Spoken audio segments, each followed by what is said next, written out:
welcome to Reading with Kermie. Chris here, aka Kermie. Sorry it's so late in the evening.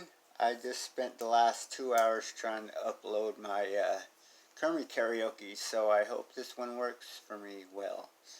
I don't know what's going on with my phone. It's been doing that the last couple weeks off and on, but that's the way it goes. It could be a lot worse now, couldn't it? So, hello Binks, we got our sidekick today, Binks, and we're going to read out of Don't Stress the Small Stuff. It's just small stuff with the family, and we are in chapter 14. Let's get started, shall we? Encourage boredom in your children. Well, this might not apply to me. I don't have children, but I'm going to read it to you guys anyway, because there's a lot of public out there that probably watch these videos that do have children, so let's do it. Alright, encourage boredom in your children. Should be interesting to say the least. To the typical parent, little is more aggravating than hearing these words from the children. I'm bored, or there's nothing to do. This is especially true for parents who try really hard to provide their children with a variety of experiences and activities to choose from. Yet, ironically, it's the parents who try the hardest and usually suffer the most, are those who usually suffer the most for these words. Children who have too many opportunities, choices, scheduled activities, and things to do are often the ones who are the most susceptible to boredom. The reason is that these children are used to being entertained and stimulated virtually every moment of every day.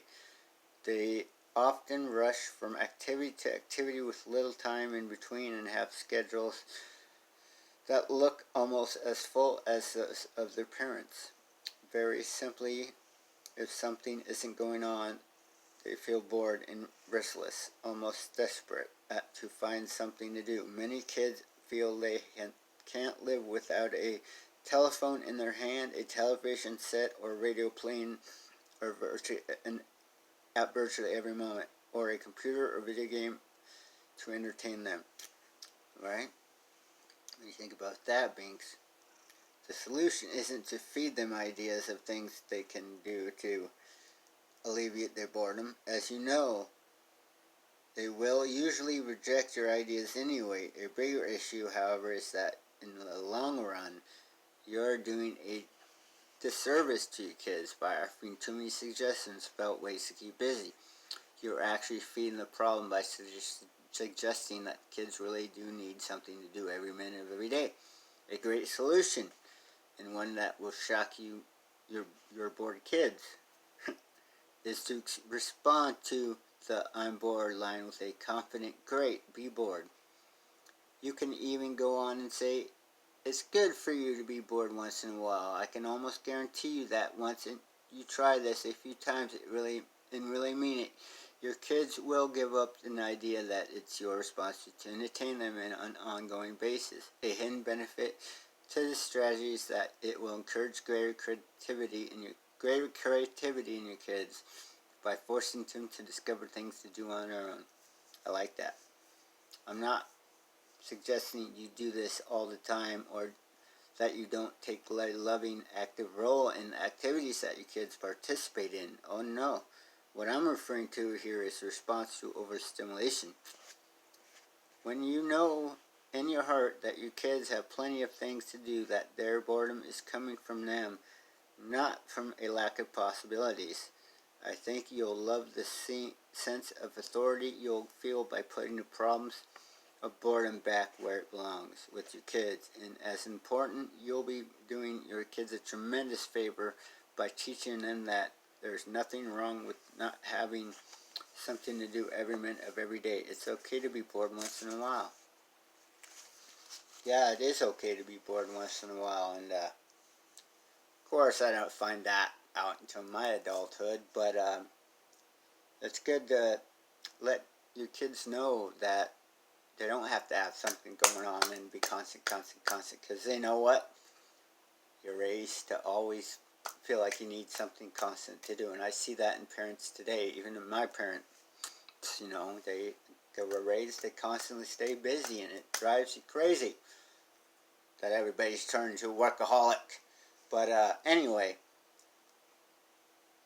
boredom is okay. Even for me these days. I gotta find that time for some self-care, and that will teach your kids to do the same thing and train their minds and bodies to take that time out for themselves and learn self-care early on. And that's awesome because well, this day and age we definitely need it individually and as a whole, you know.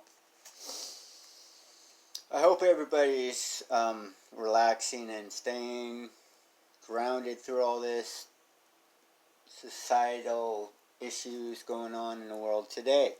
It's been quite the hectic week and a half for everybody, and I think we just need to stay grounded and stay focused on that self-care I was talking about, and know that your boredom can bring creativity as well. And it's important to know that. It's important to know that we don't have to constantly be go, go, go, go, go. We need to learn how to slow down, and maybe this is an opportunity in our world with what is going on to learn how to do that for a lot of us. I don't know. I'm just trying to find different perspectives on this craziness that is going on, because it doesn't make sense to me. But you know, I just am patient, and like I keep saying, I'm staying grounded in myself, and just taking it second by second.